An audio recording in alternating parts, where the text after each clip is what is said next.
meu nome é Késia, sou acadêmica do 5º semestre do curso de Medicina da UFBA e o tema escolhido para essa aula é a esquizofrenia, que é um transtorno psicótico primário.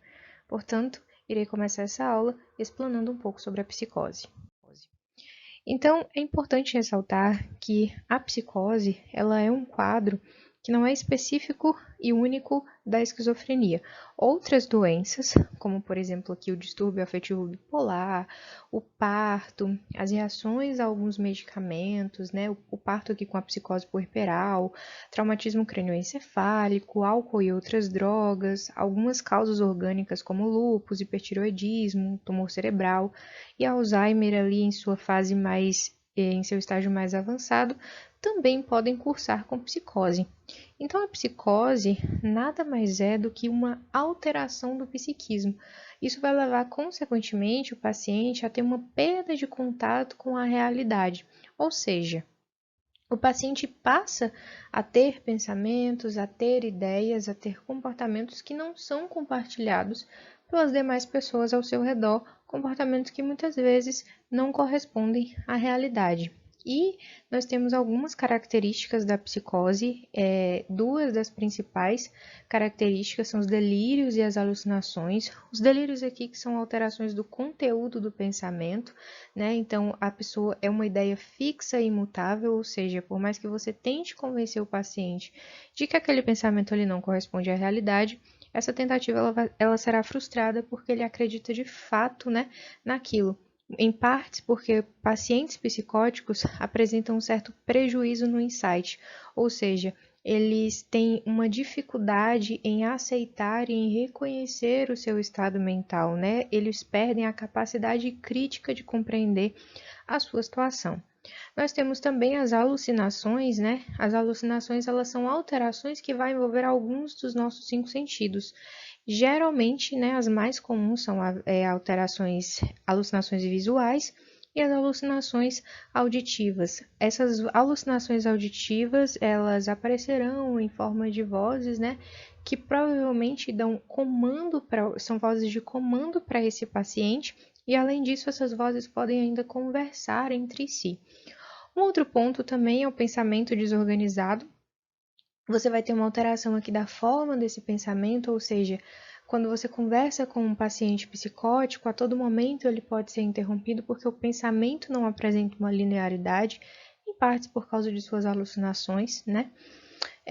Um comportamento estranho, desorganizado, seja esse pensamento psíquico ou um pensamento motor. Então, o paciente pode variar desde uma puerilidade mais infantilizada, um comportamento mais infantilizado, até uma agitação e uma agressividade e comportamento catatônico, né? Além disso, o paciente apresentará aí os sintomas negativos que serão melhor abordados mais à frente. Então, grandes marcos da esquizofrenia estão aqui no ano de 1896, em que Kraepelin vai alterar o termo demência precoce, vai falar em demência precoce, que vai estar muito relacionado a uma observação de que determinados pacientes, eles começam a apresentar muito cedo, né, muito jovens, uma certa demência, e aqui também entra uma diferenciação entre o transtorno afetivo bipolar, já que você passa a ter uma doença que tem um cunho mais progressivo. Em 1908, a gente tem, de fato, o termo esquizofrenia, né, que significa esquizo, cindido, dividido, e frem, mente, então a mente dividida. É um termo ainda bastante discutido. E o estabelecimento dos sintomas fundamentais por Eugene Bleuler, que seriam os 4 A's de Bleuler. E em 1959 a gente tem Kurt Schneider aí estabelecendo e diferenciando os sintomas de primeira e segunda ordem, que foi muito importante para o diagnóstico da doença. Então, esses termos todos estão muito relacionados a um processo neurodegenerativo, né? E a esquizofrenia, ela é uma doença crônica de evolução progressiva, então ela é uma síndrome clínica heterogênea, muito marcada pela perda de controle e contato com a realidade, pelo embotamento afetivo, alucinações e delírios. O embotamento afetivo é justamente a incapacidade, né, a perda do paciente de reagir a diversas situações de maneira diferente. Então, você pode dar uma notícia muito boa para o paciente, ele reage da mesma forma que ele, se fosse uma notícia muito ruim, né, a perda da capacidade de se expressar afetivamente. A gente tem também a ausência de anosognosia, ou seja, o paciente ele não tem um reconhecimento crítico da sua doença, e o paciente esquizofrênico ele apresenta alterações em 3 funções mentais, principalmente no pensamento, através dos delírios, da sensopercepção, aí com as alucinações auditivas e visuais, e do afeto, através do embotamento afetivo. A capacidade intelectual e a consciência, elas geralmente estão preservadas, mas obviamente elas podem sofrer alterações ao longo do tempo, considerando que a gente tem um processo de progressão da doença, né, ao longo do tempo. Nessas imagens é possível observar um pouco sobre o que foi dito em relação ao embotamento afetivo. São pinturas feitas pelo artista britânico Louis Wain, que era um paciente esquizofrênico, e aqui você consegue observar o início da doença e o estágio final da doença, com uma diferença entre essas imagens de 15 anos. Esse olhar fixo, né, diz muito sobre em como muitas vezes esses pacientes eles observam o mundo ao seu redor de uma forma muito mais desconfiada, né? Em relação à epidemiologia, a esquizofrenia acomete aí entre 1 a 1,5% da população geral, ela possui uma distribuição mais igual entre os sexos e ela tem um início principalmente em pacientes adolescentes e adultos jovens. O início ele é mais precoce nos homens, então os homens em torno de 10 a 25 anos de idade, eles podem desenvolver os primeiros sintomas, enquanto que as mulheres desenvolvem entre os 25 e 35 anos. Mas as mulheres elas também apresentam um segundo pico, né, de apresentação da doença, que é após os 40 anos, sendo que elas também têm um melhor desempenho social antes do aparecimento da doença e também um melhor prognóstico se comparada aos homens, né? A apresentação após os 45 anos representa uma esquizofrenia tardia e elas são mais raras aí e tem também um prognóstico pior. É importante colocar que nos extremos de idade, então na infância e nos idosos, é muito mais raro observar o início de sintomas da esquizofrenia. Outro ponto é que pacientes esquizofrênicos, eles têm uma expectativa de vida inferior à da população geral, em partes por causa da taxa de suicídio nesses pacientes que é elevada. A esquizofrenia é uma doença que possui inúmeras causas, né? E aí existem algumas hipóteses que eu coloquei aqui que justificam o aparecimento da doença. Entre elas, temos a da contribuição genética, que estaria muito associado a também alguns fatores ambientais que seriam estressores, que em um momento de maior sensibilidade daquele paciente poderiam aí levar ao surgimento da doença. É importante dizer que o risco para um paciente que tem para uma pessoa, né, que tem um parente de primeiro grau que seja portador da doença, ele é de 10 vezes maior se comparado à população geral. Uma hipótese, né, um fato que contribui com essa hipótese. Existem também alguns fatores bioquímicos em que a principal hipótese é a hipótese dopaminérgica, uma hiperfunção ou uma hipofunção dopaminérgica levaria ao surgimento de sintomas positivos ou negativos. Temos ainda uma hipótese complementar a essa, que seria a de um excesso de serotonina. Temos uma hipótese que fala sobre a menor quantidade de neurônios GABAérgicos que estariam relacionados a uma hiperatividade dopaminérgica. E temos ainda uma hipótese glutamaérgica que fala sobre o excesso de liberação do glutamato, que é um neurotransmissor excitatório e estaria muito relacionado a uma neurotoxicidade e o surgimento, né, de sintomas negativos e sintomas positivos. Existem ainda hipóteses, né, com a base neuropatológica, seja aí relacionada a alterações mais estruturais ou alterações químicas no córtex cerebral, tálamo e tronco cerebral, e ainda anormalidades imunológicas, muito relacionadas a um desequilíbrio aí de citocinas. Por exemplo, existem alguns estudos que falam muito sobre um aumento no número de casos de esquizofrenia logo após os picos de infecção de influenza, no caso, uma infecção pré-natal por influenza, ali em torno da segunda do segundo trimestre, né, gestacional. E aqui nós temos a imagem, né, por exemplo, de um cérebro de um paciente esquizofrênico e de um paciente de um grupo de controle, né? Em que aqui você observa uma menor quantidade proteica e aqui você observa uma maior quantidade proteica, e isso estaria muito relacionado a uma menor conexão entre neurônios e, consequentemente, a um menor número de sinapses, o que poderia explicar também essas alterações que ocasionariam, né, que culminariam com a esquizofrenia. O aparecimento dos primeiros sinais e sintomas da esquizofrenia ele pode acontecer anos ou meses antes da fase ativa da doença, e eles seriam aí os sinais e sintomas pré-mórbidos, como, por exemplo, uma hiperatividade, o paciente ele fica mais, ou então um quadro depressivo. Isso pode ser, inclusive, confundido com algumas outras patologias, né? Mas, inicialmente, o paciente ele vai cursar com uma fase prodrômica, em que você vai observar um retraimento social, uma falta de cuidado com a higiene, os cuidados pessoais, ele pode ter ataques de raiva, e ele vai perder o interesse por algumas coisas que eram habituais em sua vida. Essas, geralmente, são coisas que pessoas que estão mais próximas, como por exemplo essa perda de interesse, são observadas por pessoas que são mais próximas a esse paciente, que conheciam, né, a vida desse paciente bem melhor, mais profundamente, familiares, né? E após isso, ou após os pródromos, nós temos o surgimento da fase ativa da doença. E aqui o paciente ele pode ficar tanto em exacerbações, em quadros de exacerbações, quanto em processos de remissão da doença. De acordo com o DSM-5, nós temos alguns critérios para o diagnóstico da esquizofrenia.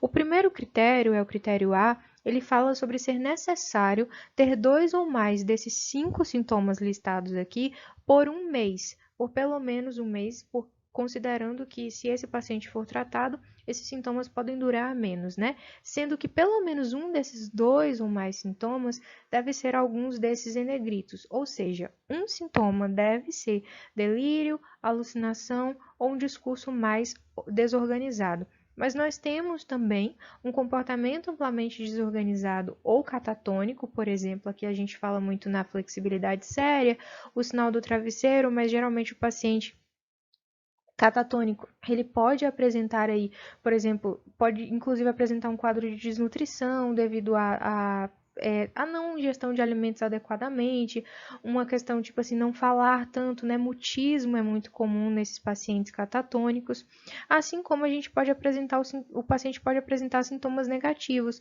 que geralmente, como dito anteriormente, muitas vezes os familiares, pessoas que convivem mais com esse paciente, vão observar essas alterações. O critério B diz muito sobre a disfunção social e ocupacional que deve estar presente nesses pacientes.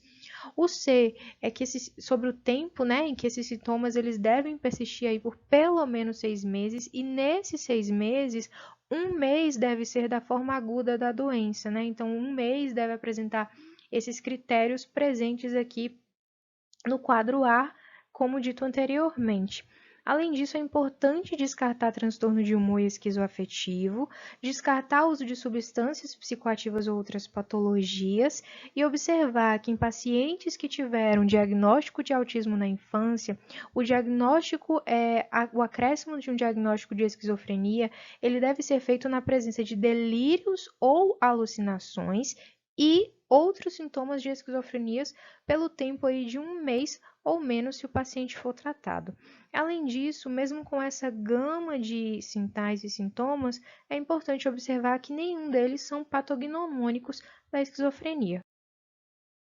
Desse modo, diferenciando aqui um pouco os sintomas positivos dos negativos, nós temos que os positivos eles são sintomas mais exuberantes, sintomas mais perceptíveis, né? Como, por exemplo, os delírios, as alucinações, o discurso desorganizado, a agitação psicomotora, uma negligência dos cuidados pessoais, uma perturbação da forma e do curso do pensamento e comportamentos bizarros de impulsividade.